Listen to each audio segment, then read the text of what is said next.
Assalamualaikum warahmatullahi wabarakatuh. Alhamdulillah kita bertemu kembali. Mari kita baca dulu basmalah anak-anak. Bismillahirrahmanirrahim. Materi kita kali ini tentang hidrokarbon dan minyak bumi. Apa ya hidrokarbon? Hidrokarbon berdasarkan bentuk rantai dan jenis ikatan. Berdasarkan bentuk rantai terbagi atas alifatik, alisiklik, dan aromatik.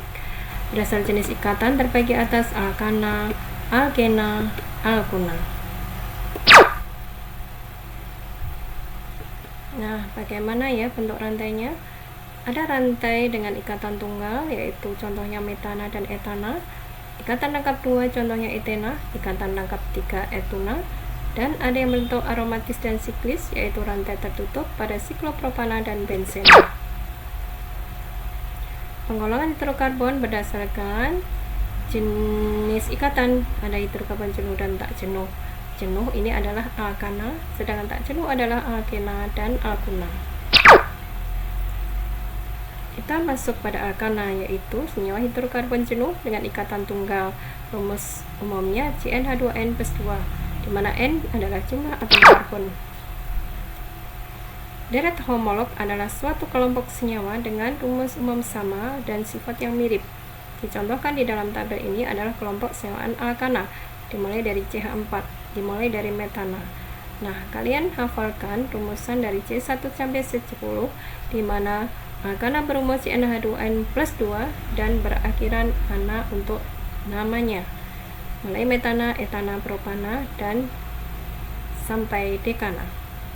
Kita lihat titik didih dan titik leburnya. Semakin banyak atom C, maka titik didih dan titik lebur semakin tinggi. Sifat deret homolog yang pertama, punya sifat kimia mirip. 2. Perbedaan MR antara dua suku, urutannya sebesar 14. Yang ketiga, makin panjang rantai C, makin tinggi titik didihnya. Yang keempat, punya rumus umum yang sama. Tata nama alkana. Yang pertama, memilih rantai induk terpanjang ditandai atom C yang panjang, yang banyak. Yang kedua, memberi penomoran pada induk terpanjang. Yang ketiga, memberi nama pada cabang, di mana cabang adalah gugus alkil dengan rumusan CnH2n+1. Akhiran namanya il, dari metana jadi metil. Yang keempat adalah melengkapi penamaan. Yang pertama, beri nama cabang ditulis diikuti nama rantai induk. Kedua, tulis nama cabang dengan awalan angka tempat cabang terkait. Yang ketiga, di antara angka dan angka diberi tanda koma, angka dan huruf diberi tanda strip atau penghubung. Yang terakhir, jika terdapat cabang yang berbeda, cabang diurutkan menurut urutan abjad. Contoh penamaannya sebagai berikut. Ini adalah atom C yang di blok adalah rantai utama dengan 6 atom C, maka namanya heksana, kita tulis paling belakang. Di luar rantai utama semua adalah gugus cabang. Metil ada 3, etil ada 1. Kita lihat penomorannya dari kiri ke kanan, sehingga nama senyawa ini 3 etil 2,2,5 trimetil heksana. Jadi ketika cabang metil ada 2 diberi awalan di, 3 diberi awalan tri, 4 tetra, dan etil harus ditulis di depan metil sesuai aturan urutan abjad huruf pertama. Isomer alkana. Isomer adalah senyawa yang punya rumus struktur sama tapi beda, rumus molekul sama tapi beda rumus struktur. Contohnya pada butana. Nah, caranya mengurangi 1C dijadikan cabang, sehingga pada butana ada 2 isomer, N-butana dan 2 metil propan. Perhatikan tabel berikut, di mana jumlah atom C yang panjang, maka jumlah isomer semakin banyak.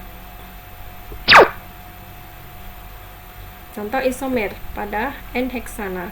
Kita lihat, mengurangi 1C dijadikan cabang dari C6 menjadi C5, lalu setelah itu menggeser cabang, kemudian mengurangi lagi 1C menjadi 4, sehingga cabangnya ada 2, dan menggeser cabang.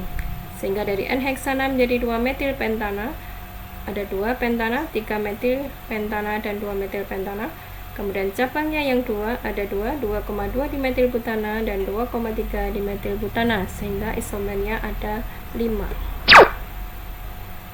Sifat-sifat alkana, yang pertama parafin, kurang reaktif, semakin panjang rantai karbon, semakin berkurang kereaktifannya.